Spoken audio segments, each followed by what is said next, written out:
নমস্কার ফ্রেন্ডস, আশা করছি সবাই ভালো আছো, সুস্থ আছো। আমিও ভালো আছি। রাধিকা ডেলি ব্লগে তোমাদের সবাইকে স্বাগত। আমি রাধিকা আজকে তোমাদের সাথে শেয়ার করব সয়াবিনের একটি রেসিপি। এটি হচ্ছে সয়াবিনের মৈঠার রেসিপি। মাছ মাংসের স্বাদকেও এই রেসিপিটি হার মানাবে। এভাবে করে অবশ্যই একদিন বানিয়ে খেয়ে দেখবে। কিভাবে তৈরি করছি সম্পূর্ণ ভিডিওটি ধৈর্য সহকারে দেখতে থাকো। আমি এখানে সয়াবিন নিয়ে নিয়েছি। এখন একটি বোল নিয়ে নিয়েছি। এখানে আমি গরম জল দিয়ে দিচ্ছি। সামান্য পরিমাণ লবণ দিয়ে দিয়েছি।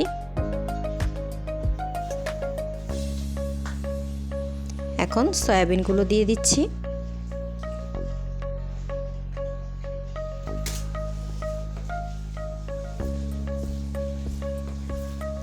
এই সয়াবিনের রেসিপি যে কেউই তৈরি করে খেতে পারো।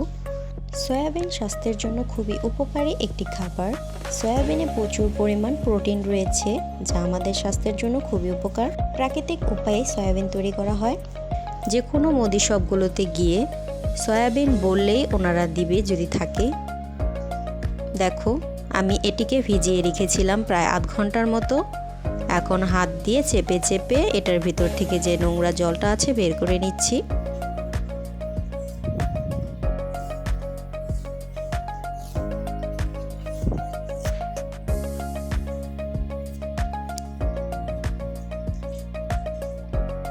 এখন আমি আবারও জল দিয়ে দিচ্ছি। এমন করে জল পাল্টে পাল্টে আমি এটিকে 5 থেকে 6 বার ধুয়ে নিয়েছি সুন্দর করে। তোমরাও খেয়াল করবে যে পর্যন্ত পরিষ্কার জল না বের হবে এই পর্যন্ত এগুলো ধুয়ে নিতে হবে। দেখো জলটা কতটা পরিষ্কার হয়ে গেছে। ধুয়ে নেওয়া হয়ে গেছে। এখন একটি ব্লেন্ডার জারের মধ্যে করে আমি ব্লেন্ড করে নিয়ে নিয়েছি এই সয়াবিনগুলোকে। তোমরা চাইলে শিলপাটায়ও বেটে নিতে পারো। একটি আলু সিদ্ধ করে ম্যাশ করে রেখেছিলাম, সেই আলুটি এখানে দিয়ে দিয়েছি।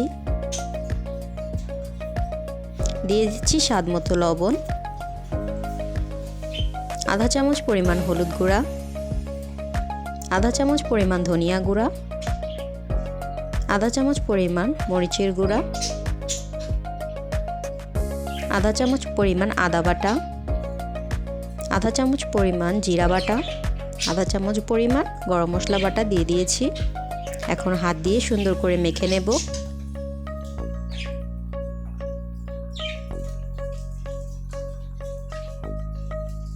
মাখা হয়ে গেছে। এই পর্যায়ে আমি সামান্য পরিমাণ বেসন দিয়ে দিচ্ছি। বেসন যদি অ্যাভেলেবেল না থাকে অথবা চালের গুঁড়া বা আটা দিয়েও এটি বানাতে পারবে। সুন্দর করে মেখে নিচ্ছি। আঠালো ভাব না আসা অবধি এটিকে মেখে নিতে হবে। দেখো সুন্দর মাখা হয়ে গেছে সুন্দর করে। এখন আমি হাত দিয়ে শেপ করে নিচ্ছি। এটিকে মৈঠার নাম দেওয়ার কারণ হচ্ছে হাতে মুঠ করে করে তৈরি করার জন্য নাম দেওয়া হয়েছে মৈঠা। তোমরা চাইলে এই সয়াবিনের মিশ্রণে পেঁয়াজ দিতে পারো, আদা রসুন বাটাও দিতে পারো, কিন্তু আমি আজকে সম্পূর্ণ নিরামিষভাবে তৈরি করছি। এর জন্য আমি এখানে আদা রসুন বা পেঁয়াজ ব্যবহার করিনি।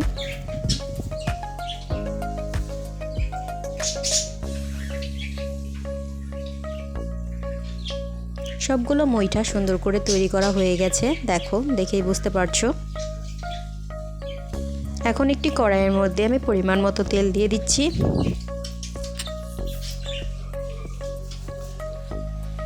সামান্য পরিমাণ লবণ দিয়ে দিয়েছি যাতে করে মৈঠাটি ভাজার সময় লেগে না যায়। তেলটি যখন গরম হয়ে এসেছে এখন আমি এক এক করে মৈঠাগুলো তেলে দিয়ে দিচ্ছি। সুন্দর করে নেড়ে চেড়ে এই পাশ ও পাশ লাল করে ভেজে নেব।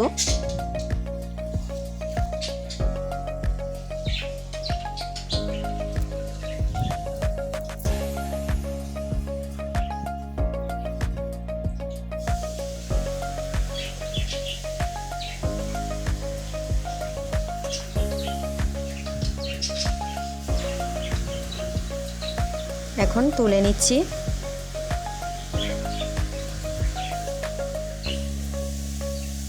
সবগুলো মৈঠা আমি এরকমভাবে ভেজে নেব।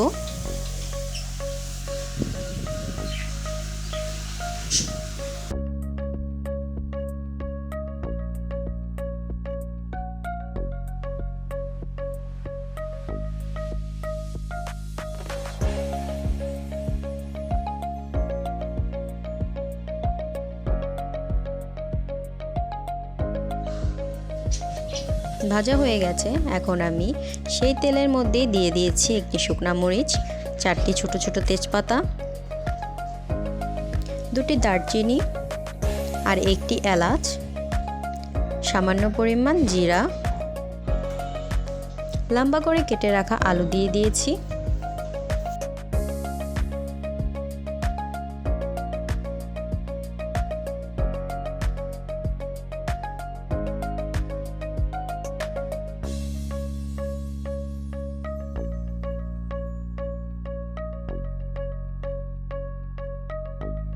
আলুগুলো যখন লাল হয়ে আসবে এই পর্যায়ে আমি আধা চামচ পরিমাণ আদা বাটা দিয়ে দিয়েছি।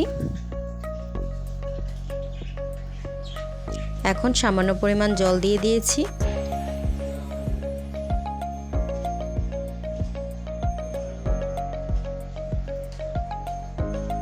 দিয়ে দিচ্ছি আধা চামচ পরিমাণ জিরা বাটা, শুকনা মরিচ বাটা, 1 চামচ পরিমাণ ধনিয়া গুঁড়া, 1 চামচ পরিমাণ হলুদ গুঁড়া, 1 চামচ পরিমাণ শুকনা মরিচ গুঁড়া, স্বাদ মতো লবণ দিয়ে এখন সুন্দর করে মশলাগুলোকে কষিয়ে নেব।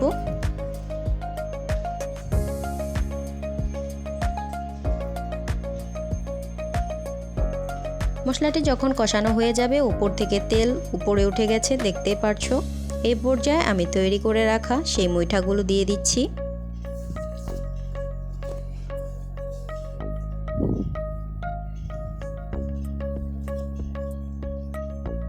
এখন আমি নেড়েচেড়ে আলুর সাথে আর মশলার সাথে মুইঠাগুলোকে কষিয়ে নিচ্ছি। ভয়ের কোনো কারণ নেই, যদি পারফেক্টভাবে মুইঠাগুলো তৈরি করা হয় তাহলে এটি ভেঙে যাওয়ার কোনো সম্ভাবনাই থাকবে না। এখন গ্রেভির জন্য পর্যাপ্ত পরিমাণ জল দিয়ে দিচ্ছি।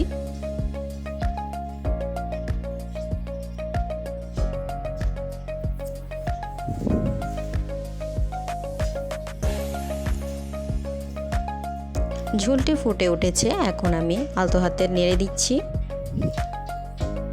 এই পর্যায়ে আমি 1 চামচ পরিমাণ চিনি দিয়ে দিয়েছি। চিনি দেওয়ার কারণ হচ্ছে স্বাদের কম্বিনেশনটা সুন্দর হবে। আর দিয়ে দিচ্ছি আধা চামচ পরিমাণ গরম মশলা বাটা। সুন্দর করে সবগুলো উপকরণ নেড়েচেড়ে মিশিয়ে নিচ্ছি। তৈরি হয়ে গেছে আমাদের সয়াবিনের মুইঠার রেসিপি। এখন আমি সামান্য পরিমাণ ঘি দিয়ে দিচ্ছি। নিরামিষ রান্নার জন্য আমি ঘি দিয়েছি, যদি তোমরা পেঁয়াজ রসুন ব্যবহার করো তাহলে ঘি না দিলেও চলবে। এখন একটি সার্ভিং বোলের মধ্যে আমি সার্ভ করে দেখিয়ে দিচ্ছি। দেখো কতটা সুন্দর, কত চমৎকার হয়েছে দেখতে। এটি কিন্তু গরম ভাতের সাথে অথবা রুটির সাথে এই মুইঠার রেসিপিটি অবশ্যই ট্রাই করে দেখতে পারো। একঘেয়েমি খাওয়া দাওয়া, যেমন ধরো মাছ মাংস তো প্রতিনিয়তই আমাদের খাওয়া হয়, এরকম নিরামিষ আইটেম মাঝে মধ্যে তৈরি করে খেলে কিন্তু দারুণ লাগে। আজকে আমি নিরামিষ খাচ্ছি, তার জন্য আমি নিরামিষভাবে তৈরি করেছি। তোমরা পেঁয়াজ রসুন ব্যবহার করে আমিষভাবেও তৈরি করে নিতে পারো। রেসিপিটি যদি ভালো লেগে থাকে তাহলে অবশ্যই একটি লাইক করে দিও। চ্যানেলটিকে সাবস্ক্রাইব করে আমার পাশে থেকো। ফেসবুক পেজ থেকে দেখে থাকলে অবশ্যই পেজটিকে ফলো করে রেখো। সবাই ভালো থেকো, সুস্থ থেকো।